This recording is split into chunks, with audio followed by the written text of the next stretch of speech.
Let's do our due diligence. Let's make sure that we go through the highest and best use process. It may reveal some wonderful things that could make or break what it is that we're doing as appraisers.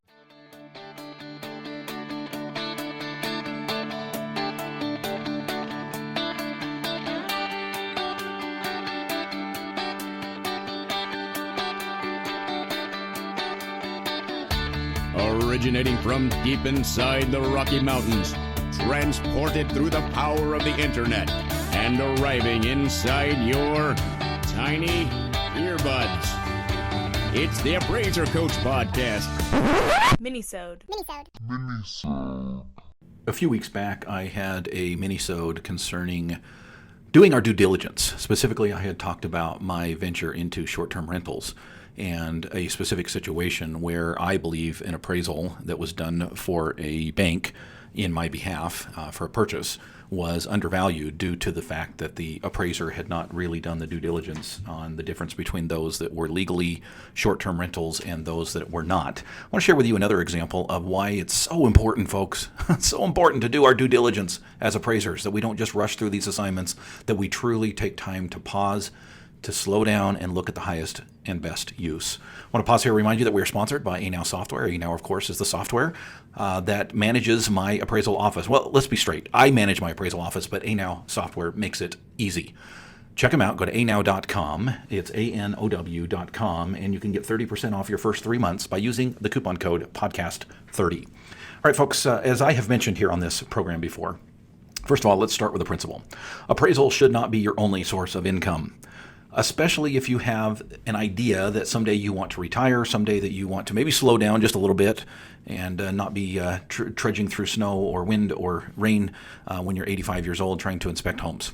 My wife and I have been looking at the future lately and have been seeing what has been being done on the federal level, specifically with the amount of money being printed, fiat money, if you will, being printed, and know enough about the world of economics to know that you can't print money forever without interest rates rising and without inflation rising as well.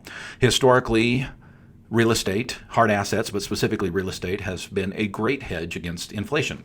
I fully expect that in the years to come, inflation will skyrocket, and I fully intend on preparing myself now to make sure that I am on the upside of that inflation, and I'm trying to put as much money, take as much money out of the bank and put it into hard assets, specifically real estate. And one of the hard asset real estate ventures that I'm looking at is not just short-term rentals, but long-term rentals. I think there's a need for both, or at least ventures that allow both. And again, I talked about short-term rentals on another podcast. I don't want to spend time on that today. I want to share with you an example of why an appraiser needs to do their due diligence. And this has, by the way, this story does not involve an appraiser except myself, but not as an appraiser, as a potential buyer. And I want to set it up this way. I've been searching the market, mostly locally, but really across the nation, for good deals, right? So we are experiencing an extremely low shortage or extremely low volume of available properties across the nation, and thus a shortage. And thus we see, prices rising. And a lot of that has to do with the quote-unquote free money or the low interest rates that are available out there. And again, my wife and I are taking advantage of that, as are a lot of buyers across the nation. That's why the prices are doing what they're doing. But as I look around, specifically close to home, I live in an area where many people are moving. People, frankly, are flocking to Idaho from the big cities, and it seems to be a great place to invest, even though prices, of course, just like across the nation, but specifically in more rural areas, are skyrocketing. And recently, I found a property that is advertised as a fourplex. And it's not far from my home, and it's something that I could, manage closely and, really pay attention to what's going on. I'm not opposed to buying property in other cities, in other states, in other countries, frankly, if the numbers work. But there is an advantage to being close at home, to be able to physically drive within 20 minutes of the property that I own and drive past and do a walkthrough if I need to with notice and that kind of thing. To physically see, touch, feel, smell the investment to me is a plus. It's not a necessary thing, but it's a plus. And this property fits that situation. And I start to look at the financials, and I start to look at what these financials are doing, and I think to myself, wow, the cap rate is pretty nice on this property. It's something I definitely want to take a look at. And so I start to dig in, and I start to look at it. Now, I want to set this up this way. As an appraiser, If I were not the potential buyer on this, if I had accepted this assignment, it would have been ordered as a fourplex, I believe. Now, maybe the lender had done their due diligence up front, I don't know, but that's the way it's advertised. You can clearly see 4 units. It's 2 buildings, and they're 2 buildings of an over-under each, so a duplex doubled. So you've got 1 unit on the main floor, another unit on the basement, and then the second building, you've got a unit on the main floor and another unit in the basement, along with a garage.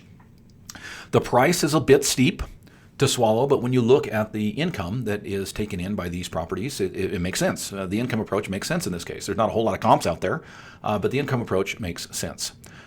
Now, before I get into the zinger here, let's talk about something else that makes sense, and that, of course, is Anow software. Folks, I know a lot of you reach out and they say, Dustin, I get it. You've got a big office. You've got multiple appraisers. Anow makes sense for you to keep track of all the numbers. But what about me? I'm just a single appraiser out there doing my thing. Folks, trust me when I say Anow is for you as well. Anow software makes it easy for you to do your job. Your job is hard. My job's easy, right? Managing 12 people is not the same as trying to manage a business and be the appraiser at the same time. Well, guess what? Anow software can do it for you, can manage the numbers, can manage the business side, can keep you on track so that you don't miss due dates and that you don't miss revisions and that you don't miss everything else that goes on as a business owner. Check it out right now and try it for 30% off the first 3 months when you use the coupon code podcast30. It's anow.com, coupon code podcast30.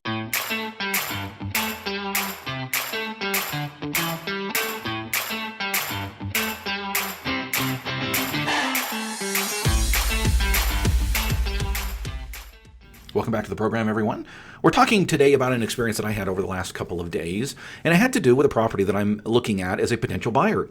This particular property is being sold as 2 duplexes on the same property, so a fourplex, right? It's being rented out as a fourplex. I'm looking at the numbers and I'm thinking, wow, this fourplex is doing quite well. Why hasn't this sold? It's been on the market over a month, and I know that doesn't sound like a lot, but trust me, in this area, that's a lot. Days on market, even for multifamilies, is less than 15 days, and many of these things sell within the first few hours of being put on the market. So I start to ask myself, what's going on here? Am I doing my due diligence as a potential buyer? Well, one of the things that I did was I picked up the phone and I called the Planning and Zoning office. And the question that I asked the Planning and Zoning office was, I am a potential buyer of a fourplex. Here is the address. Can you give me the details? Now, at first she said, yep, okay, I can see. Okay, it's got 4 different addresses, and basically her first answer was, look good to her. And I'm thinking, okay, well, awesome. I don't know what I'm missing here, but this seems like a great investment. So I decided to dig a little deeper. And I asked the nice lady on the other end of the phone, I said, can you go a little bit deeper? Can you check each of these addresses specifically and tell me whether or not they are approved as multifamily rentals, as standalone units? Let's just say that 5 minutes later, I had a fully different experience, a fully different story regarding this particular fourplex. And it basically boils down to this. One of the duplexes, one of the over-under duplexes is approved and meets all the criteria for the city that I'm looking to invest in for a duplex. The second one, which happens to be on the same parcel, it is not split off separately, it is on the same parcel, does not. And by the way, what gave me pause and made me question further was the fact that she said it looks like about 4 years ago they tried to split this off and make it 2 different properties, and they weren't able to. And I said, why not? And she said, my guess is because one of the units is not a standalone ability to be its own residence for whatever reason. So we started to dig a little bit deeper. And the gist of it is this. One property is allowed and approved as a duplex. The other house, if you will, the other structure is not. It doesn't meet the ceiling height. It doesn't meet the door width. It doesn't meet firewall qualifications. There's several other things that would have to be done. The biggest issue is the ceiling height. It's not really something that can be changed without significant cost. And without that being changed, it legally cannot be used as a fourplex. There's question about whether it can be used as a triplex, but it absolutely cannot be used as a fourplex. Now, let me be clear. This is being advertised as a fourplex. It is being marketed as a fourplex. It's even being rented as a fourplex. And the numbers that are being given and thrown out there in the marketing assignment is as a fourplex, but it's not legal. Now, question, appraisers. You're asked to do an appraisal on a fourplex. How many of us would go into that much detail to figure out that legally it couldn't even be used as a fourplex, even though that's the way it's being marketed, even though you can see the financials and the history of the way that it's marketed? Are we doing our due diligence?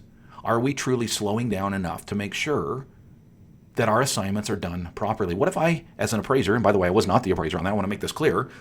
What if I, as an appraiser, went forward with the first answer that the planning and zoning gave me and appraised this thing as a fourplex, somebody bought it as a fourplex, and then they realized they couldn't rent it out as a fourplex legally? Ouch. Who's liable? who's in trouble here. Appraisers, I'm not saying that you are, but let's be careful. Let's do our due diligence. Let's make sure that we go through the highest and best use process. It may reveal some wonderful things that could make or break what it is that we're doing as appraisers. By the way, I want to share with you a new course that's out there for wannabe trainees, those of you who want to become appraisers, those of you who are struggling to find your mentors. Folks, I all but guarantee you go through my course and you follow the instructions and the teachings and the training that is in the course, you will find a mentor. Even if you've already looked, even if you've given up, even if you say nobody wants to train me, I implore you to take a look at the new course on trainees. It's on my website in the products page at theappraisercoach.com/products. You've been listening to the Appraiser Coach podcast with Dustin Harris. If you like what you hear, please give us a 5-star rating and post a short review on iTunes. For more in-depth insider information on how you can make more money as a real estate appraiser, visit theappraisercoach.com and sign up for the All-Star team today. Thanks for joining us. And now, get out there and create some value.